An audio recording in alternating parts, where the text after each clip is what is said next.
Somebody's got the water.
Originally, the railway was built just for the slave, and to start with,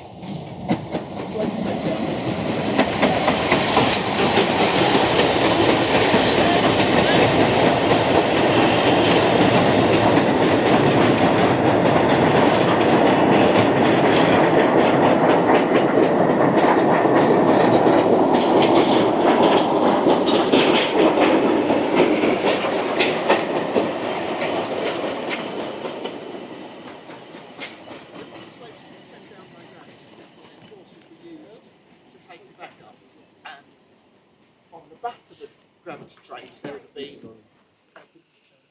what would the government perfect.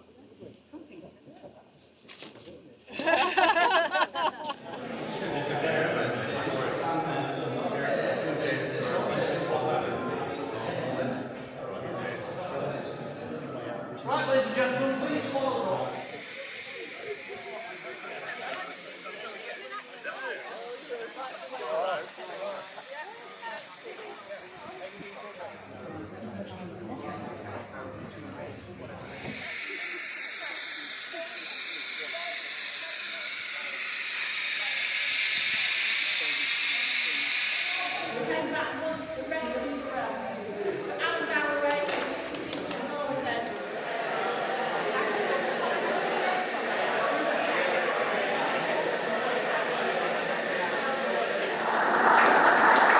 We'd like to say a very warm welcome to Denise Lewis-Poulton, who's the Deputy Chair and Trustee of the National Lottery Heritage Fund, to say a few words.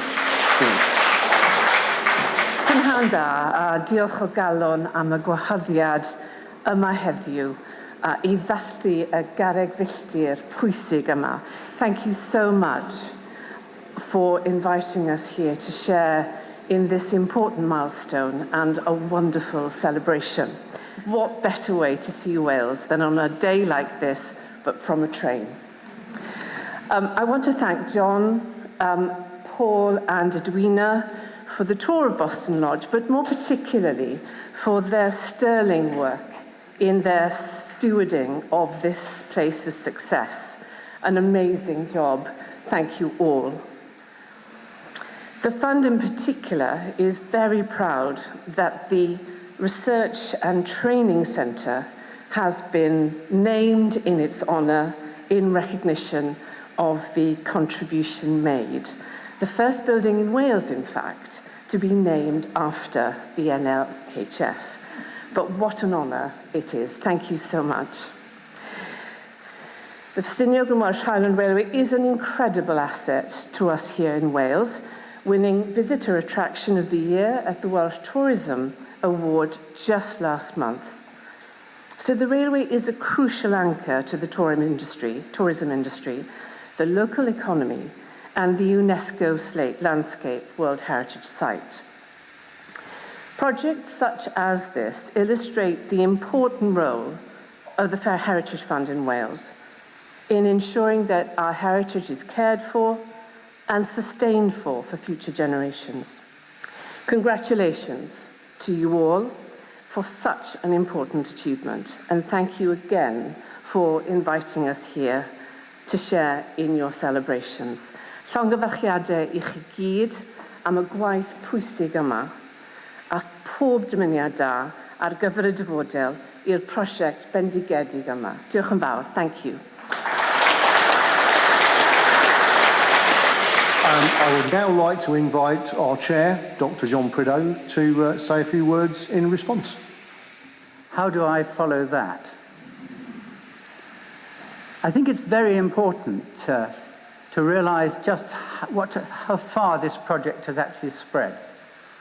When the project was first put together, we designed it to include 3 elements. And I have to confess, to start with, I thought it was quite ambitious to put those into a single project. In reflection now, I think it was absolutely right. They're complementary, and their effect as a whole has been greater than we could possibly have managed with any of them on their own. So I'd like to say thank you very much to all our funders, but especially to the National Lottery Heritage Fund, for coming in and making that transformation possible. This has been quite a large project. Trying to add it up, it's cost just under £5 million in cash. And if we add in the volunteer time as well, was expected to add another 300,000. The actuality is it's blown that budget completely out of the water. And we're talking about what you're looking at here, with all the 3 parts of the project, is £5.5 million worth of work, which is really, if you think of it in pure scale terms, quite something for a project on a railway of this size. And it's, as I say, it's had 3 major elements, and I think that's very important. The buildings, well, yes, they're the hard part of it. They're going to endure. Paul wrote down their life expectancy to 100 years. I thought the spec that we gave you was 150 years, Paul, and I'm sure, looking at the quality of the work, that most of them ought certainly to survive for that length of time. But it's not just about the buildings, the hardware of it all. It's about people. And the second part of our activity here has been called, it's just been called activities. And it's included all sorts of things. It's included outreach to the local community. It's included volunteering. And it's that area where actually the project has delivered far more than I think we anticipated it could have done in the first place. And I mean, that's a huge congratulation to the team and all the people who are here today who took part in it.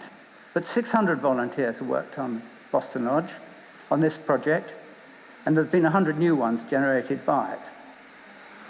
We've wanted to involve the local schools with work experience, and the budget said there should be 10 work experience places. Actually, there's been over 200. If you look at the workbench in here, that was built by a work experience person here. It's not, as some people said, they come in here to sweep the floor or to watch someone else do it. They have done a great deal of these works themselves. And isn't that really something to look forward? And Denise has spoken already about the impact in terms of skills training. I think there have been over 600 people attending workshops to learn skills to do with the railway in one form or another. There's been 1,000 people going on these tours. And this skills training is fantastic, and people take a lot away from it. But I think one of the most interesting things that people have taken away from it is not just the technical skill, but the skills which come from working in an environment where people are working together, working cooperatively, and really rather enthusiastic about spreading their passion for this railway and passion for doing things properly to other people. So I would like personally to congratulate everybody who's been involved in that. You've done far more than any of us thought you'd be able to, and very well done. And there was a third part of this project too, which has reached out even further, and it's reached out to all the visitors to the railway. We're now talking not about tens of thousands, we're talking about well over 100,000, 150,000, 200,000 people every year. And that's something which the World Heritage Site, UNESCO, were very keen on, and which I think we've managed to build into this project, and I believe has done well. It's more difficult to measure the success, but if you listen to people who turn up on our platforms and read the interpretation boards that you can now see, it's very much, ooh, I didn't realize how interesting a story there was.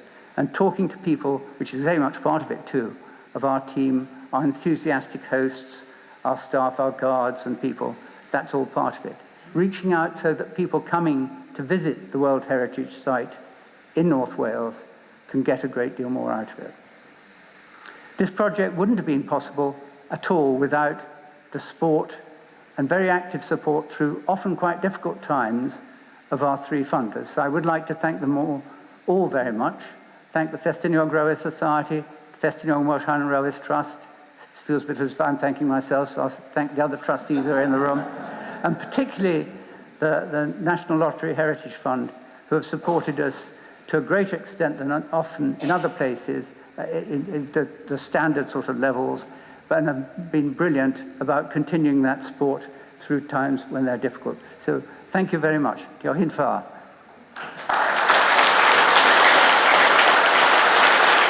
It gives me great pleasure to ask the chair of the Festiniog Railway Society and a very regular volunteer and long-serving volunteer, Graham Cole, on behalf of the Society, who are one of the principal sponsors of this project, to come forward and say a few words.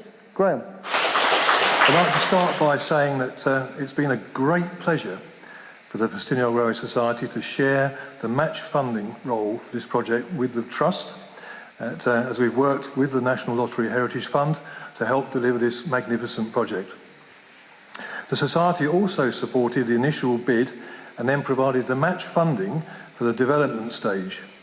And all of this has added up to the largest ever grant that the Society has made to the Festiniog Railway Company in the 70 years of restoration and development of this pioneering railway. So I'd like to thank all of the Society members whose generosity has made it possible for the Society directors to provide this level of support. And in particular, I'd like to thank the late John Powell, whose significant legacy made it possible to support the earlier restoration of the roof of the blacksmith shop, which, it could be said, helped to kick-start the restoration phase of the Boston Lodge Works project. And it's the blacksmith shop today which provides the base for the volunteer team that maintains the wagons of the Festiniog Railway's unique gravity train, an example of which we were able to see this morning. There are too many individuals to list now, but I'd just like to mention the work of the volunteer electrical gang led by Neil Clayton, who've carried out a huge amount of highly skilled work, including fitting out the electrical works within this building. It's called the small loco shed, as we said, but I think you'll agree it's anything but small, and all the wiring electrical work in here was done by that volunteer team. It's a very, very impressive job, and as was mentioned earlier as well, saved the project significant sums of money. Now, each year the FR Society awards what's called the Merlin Emery Shield to the group that has made a significant contribution to the railway. This year there could only be one winner, and you'll never guess who that is. So this award is usually made at the Society annual general meeting, which is being held on Saturday evening this week, but we thought it would be more appropriate to make the presentation today. So the award is going to be received on behalf of the whole project team by Ddydd Iau, who's the Deputy Works Manager, Kath Roberts, who's a comparatively new line-side volunteer, one of the new people that's come to the railway as a result of the project, Keith Bide, who's the training workshop leader, who's helped with lathe work, as we've heard just now, and Edwina Bell, who's the project manager, who's helped deliver this whole thing in such an exemplary way. So it gives me great pleasure to confirm that the 2025 Merlin Emrys Shield is awarded to the National Lottery Heritage Fund Interpretation and Boston Lodge Project Team. So the four of you like to come forward.